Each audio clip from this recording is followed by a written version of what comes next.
মানে শুনলে মনে হবে কোনো আরব্য রজনীর কাহিনী শুনছেন, শুনলে মনে হবে কোনো ইতর প্রজাতির মতো। মানে আছে না, আপনারা জানেন যে ব্ল্যাক উইডো বলে একটা স্পিসিস রয়েছে, মানে মাকড়সা, তার নাম হচ্ছে ব্ল্যাক উইডো। নামটা হয়েছে এই কারণে, কারণ সেই মহিলা মাকড়সাটা সঙ্গমের পরে বা সেক্স করার পরে সে পুরুষ মাকড়সাটাকে গিলে খেয়ে ফেলে। অক্টোপাসের মধ্যেও এমন প্রজাতি রয়েছে, সাপেদের মধ্যেও এমন প্রজাতি রয়েছে, কিন্তু এগুলো তো ইতর সমাজে রয়েছে, মনুষ্য সমাজেও কি এরকম রয়েছে? আর আরব্য রজনীর শুরুটাও হয়েছিল একইভাবে, মানে একজন বাদশাহ সে প্রতি রাতে একজন নতুন নতুন মেয়েকে সম্ভোগ করত এবং তার পরের দিন তাকে মেরে ফেলতো। এবার একজন মেয়ে সে তাকে গল্প শোনাতে শোনাতে এমন জায়গায় শেষ করে, ভোর হয়ে যায়, তারপরে তাকে আর হত্যা করতে পারে না, পরের দিন রাত পর্যন্ত তাকে বাঁচিয়ে রাখতে হয়। এইভাবে আরব্য রজনীটা হয়েছে। তো এই কলকাতা শহরে একজন তৃণমূল নেতা যার নাম স্বরূপ বিশ্বাস, অরূপ বিশ্বাসের ভাই, এবং এদেরকে কেন লুচ্চা বলি, লাফাঙ্গা বলি, কেন ইতর বলি, সেগুলো আস্তে আস্তে করে আপনারা আরো বেশি করে আরো ভালো করে টের পেয়ে যাচ্ছেন। লুচ্চা ভাইপো এবং জিহাদিদের রানী, ইতরদের রানী, চোরেদের রানী, ডাকাতদের রানী, রানী মৌমাছি যাকে বলা হয়, সেই মমতা ব্যানার্জির অত্যন্ত ঘনিষ্ঠ এই স্বরূপ বিশ্বাস, তাকে গতকাল গ্রেপ্তার করা হয়েছে। সেক্সুয়াল অ্যাসল্ট, তোলাবাজি, অস্ত্র আইন, মানে ভয়ঙ্কর ভয়ঙ্কর সমস্ত অপরাধে এই অভিযুক্ত এই স্বরূপ বিশ্বাস। স্বরূপ বিশ্বাসকে কোর্টে তোলা হয়েছিল এবং তার বিচার প্রক্রিয়াটা শুরু হয়ে যাবে কয়েকদিনের মধ্যে। তো ভুক্তভোগী যারা হয়েছেন, যারা টালিগঞ্জে কলাকুশলী ছিলেন, নায়ক নায়িকা হোক বা সাইড রোল করুন, টেকনিশিয়ান হোক বা অন্য কোনো রোল পাক, একটা সিনেমা ইন্ডাস্ট্রি বা টিভি ইন্ডাস্ট্রিতে তো প্রচুর মানুষকে কাজ করতে হয়, সেখান থেকে রুটি রোজগার হয়, সেখান থেকে তাদের সংসার চলে, সেখান থেকে চাল ডাল আসে। তো এই স্বরূপ বিশ্বাস এবং তাদের যে সহচররা, মানে তোলামূলের চোরামূলের যারা লুচ্চা লাফাঙ্গারা, তারা কি করতো, প্রতি রাতে একটা করে নতুন মেয়ে তাদের লাগতো। সেই কথাটা একজন অভিযোগকারী বলেছেন। নিউজ 18 বাংলা বলে একটা চ্যানেল রয়েছে, সেই চ্যানেলে তিনি বলেছেন। দীর্ঘ ইন্টারভিউ থেকে খুব ছোট করে কয়েক সেকেন্ড কেটে আপনাদেরকে আমরা দেখাবো, একটু দেখুন। আমি 2017 থেকেই ব্যান হয়ে রয়েছে, আমাকে কাজ দেয়াই হতো না। কেন? স্বরূপ বিশ্বাসের পছন্দদার লোক হতে হবে। স্বরূপ বিশ্বাসের বেড পার্টনার হতে হবে, এবং তার সাথে সাথে গিল্ডের যে সেক্রেটারি আছে সে নানা অছিলাই আমাকে বলে যে ইন্ডাস্ট্রিতে টিকে থাকতে গেলে পছন্দদার মানুষ হতে হবে। সেটা একটা মেয়ে ছেলে হয়তো আমি বুঝি যে উনি কি চাইছে। ধমকি দেয় এবং নোংরা কথা বলে যে স্বরূপ বিশ্বাসের সঙ্গে বেড পার্টনার হতে, এবং বলে যে মেয়ে সাপ্লাই করে কাজ করো, প্রত্যেক মেয়ে সাপ্লাই করে কাজ করো। মানে হ্যাঁ, প্রত্যেক সপ্তাহে নাকি স্বরূপ বিশ্বাস এবং মানে আমাদের গিল্ডের যে সেক্রেটারি আছে বাপি মালাকার, ওনার নাকি প্রত্যেক সপ্তাহে একটা করে নতুন নতুন মেয়ে লাগে। বন্ধুরা শুনলেন, মানে কথা হারিয়ে যাচ্ছে আমার। একজন মহিলা তিনি অভিযোগ করছেন প্রকাশ্য স্টুডিওতে যে এই স্বরূপ বিশ্বাসের বেড পার্টনার হতে হবে, এবং স্বরূপ বিশ্বাস সহ তার যে সাগরেদরা রয়েছে, চেলা চামুন্ডারা রয়েছে, প্রত্যেকের প্রতি রাতে একটা করে নতুন মেয়ে লাগবে। আপনারা ভাবছেন স্বরূপ বিশ্বাসই একমাত্র খলনায়ক, অরূপ বিশ্বাসী একমাত্র খলনায়ক, লুচ্চা ভাইপো একমাত্র খলনায়ক, জিহাদিদের রানী, মক্ষী রানী, রানী মৌমাছি একমাত্র খলনায়িকা?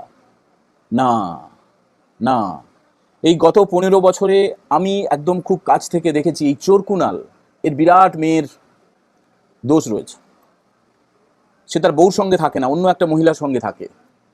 দেখুন, সেটা কেউ কেউ বলবেন ব্যক্তিগত ব্যাপার, কিন্তু এই মিডিয়া ইন্ডাস্ট্রিতে চোর কুনাল যা করে বেরিয়েছে মহিলাদের সঙ্গে, মহিলা কর্মীদের সঙ্গে, এবার দেখুন তারা যতক্ষণ না মুখ খুলবেন ততক্ষণ তো আর সেটা আমরা বলতে পারবো না। কিন্তু আমার অভিজ্ঞতা থেকে আমি বলছি যে একদম সকাল থেকে অফিসে চলে যেত, অফিসে চলে গিয়ে নির্দিষ্ট মহিলাকে আগে থেকে যাকে টার্গেট করা থাকতো তাকে তার ঘরে ডেকে নিত, তারপরে তার চেয়ারে বসিয়ে, মানে শুনতে খারাপ লাগবে আপনাদের, কোলে বসিয়ে তার সঙ্গে যা তা করা হতো, তার শরীরের সঙ্গে, তার মনের সঙ্গে, তার আত্মার সঙ্গে। এবার চাকরি বাঁচাতে তো সবাই চায়, পরিবার রয়েছে, পরিজন রয়েছে, বাড়িতে বাচ্চা কাচ্চা রয়েছে, বাড়িতে বৃদ্ধ বৃদ্ধা বাবা মা রয়েছেন, সেইটার সুযোগ এই তোলামূলের চোরামূলের নেতারা তারা নিত, এই চোর কুনাল নিত। একাধিক মহিলার সঙ্গে নোংরামি করেছে, একাধিক মহিলা এখনো পর্যন্ত কি করে বাইরে আছে, মানে এদের তো বাইরে থাকা মানে সমাজটা দূষিত হয়ে যাওয়া, নিশ্চয়ই উঠবে।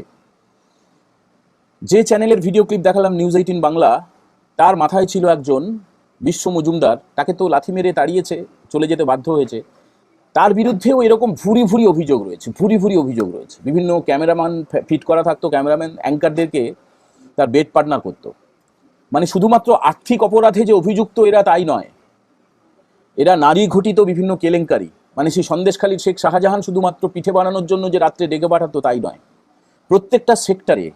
এই যে ভৃত্য বসুর নারী ঘটিত কেলেঙ্কারির শেষ নেই। প্রথম বউ মারা যায়, তার বিরুদ্ধে বধূ নির্যাতনের কেস রয়েছে। তারপরে তার ছাত্রীকে বিয়ে করে। তারপরে মন্ত্রী হওয়ার পরে এইরকমই, একদম এরকমই, যে প্রতি রাতে আলাদা আলাদা মেয়ে চাই। মদ খেয়ে আকণ্ঠ মদ খাওয়ার পরে তাদের একটা নারী শরীর দরকার হতো।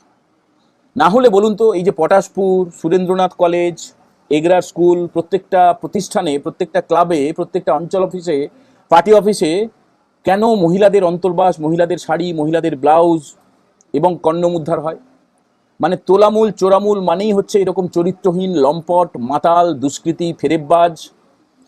এদের অপরাধের কোনো শেষ নেই। এখন আইন তো নিশ্চয়ই তার বিচার করবে, এবং আপনারাও নিশ্চয়ই ভালো ডিম হোক পচা ডিম হোক নিশ্চয়ই জমিয়ে রাখছেন।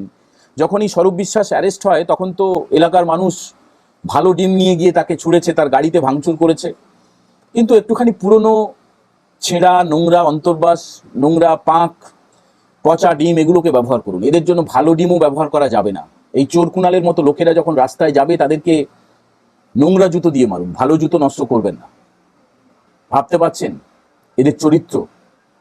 দিনের পর দিন মানে এমন কিছু স্লোগান আমাদেরকে এরা বলতো, বিশেষ করে মিডিয়াতে। আমি তো ফিল্মের লোক নই, ফিল্মের লোকের একজন অভিযোগকারিনী তার বক্তব্য আপনাদেরকে শোনালাম। বেড পার্টনার হতে হবে, প্রতি রাতে নতুন নতুন মেয়ে চাই, সেটা তো শুনলেন। আমি মিডিয়ার লোক, এই মিডিয়ার মাথাতেও একটা করে ওই লম্পট ভাইপো, তার যে চেলা চামুন্ডা, তাদেরকে বসিয়ে রাখা হতো। এখনো পর্যন্ত আছে দু একজন, আরো বেশি আছে। কেন লুচ্চা ভাইপো বলি, কেন লম্পট ভাইপো বলি, কেন চরিত্রহীন ভাইপো বলি, কেন মানে কামুক ভাইপো বলি? এরা সবাই তাই। মানে এটা একটা উদাহরণ মাত্র, ভাইপো শুধু উদাহরণ মাত্র। এদের তোলামূলের নেতা হওয়া মানেই সে ওই রকম লুচ্চা, লাফাঙ্গা, কামুক, পুরো লালসায় ভর্তি নারী নির্যাতনকারী হবেই হবে। এবার মিডিয়ার কথা যেটা বলছিলাম, মিডিয়াতে মহিলাদের যা টর্চার করা হয় আপনারা ভাবতেও পারবেন না। এখনো পর্যন্ত করা হয়, তাদের শরীরের সঙ্গে নির্যাতন করা হয়, না করে উপায় নেই। বাধ্য হয়ে চাকরি বাঁচিয়ে রাখার জন্য এই চোর কুনালদের কাছে আত্মসমর্পণ করতে বাধ্য হয় আমাদের বোনেরা, আমাদের দিদিরা। দিনের পর দিন, রাতের পর রাত এরকম অত্যাচার হয়েছে, এখনো পর্যন্ত হয়ে চলেছে। ফলে বাইরে থেকে যখন একটা ছাপা খবরের কাগজ বা বাইরে থেকে যখন আপনারা স্ক্রিনে দেখেন কোনো টিভি চ্যানেলের সংবাদ পড়ছেন, অ্যাঙ্কার বেশ টাই পরে, ব্লেজার পরে, কত যে গর্ভপাত করতে হয়েছে, কতজনকে যে চাকরি ছাড়তে হয়েছে, ইয়ত্তা নেই। বাইরে ওই হাসি হাসি মুখ, ভেতরটা পুরো কালো। কয়লা দুধে সেদ্ধ করলেও কিন্তু তার রং পরিবর্তন হয় না। এরা সমাজেরই অংশ। যারা এদের শিকার হয়েছে, নগ্ন শিকার হয়েছে, তাদের মুখ খোলা উচিত। আমরা তো শুধু এখনো পর্যন্ত নাম না করেই বলতে পারবো, চোর কুনালের নাম বলতেই পারবো, বিশ্ব মজুমদারের নাম বলতেই পারবো, আরো অনেকেই রয়েছে যারা একদম এই রানী মৌমাছির মদতে আর লুচ্চা ভাইপোর আশীর্বাদে ব্যবসা বাড়িয়েছে এবং এইভাবে নারী নির্যাতন চালিয়ে গেছে। আপনি আপনার ব্লকে, আপনার শহরে বা ওয়ার্ডে, আপনার জেলায়, আপনারা সব জানেন। চিহ্নিত করে একদম সোশ্যাল মিডিয়ায় তাদের মুখোশটা খুলে দিন, এই অনুরোধটা করছি আপনাদের কাছে।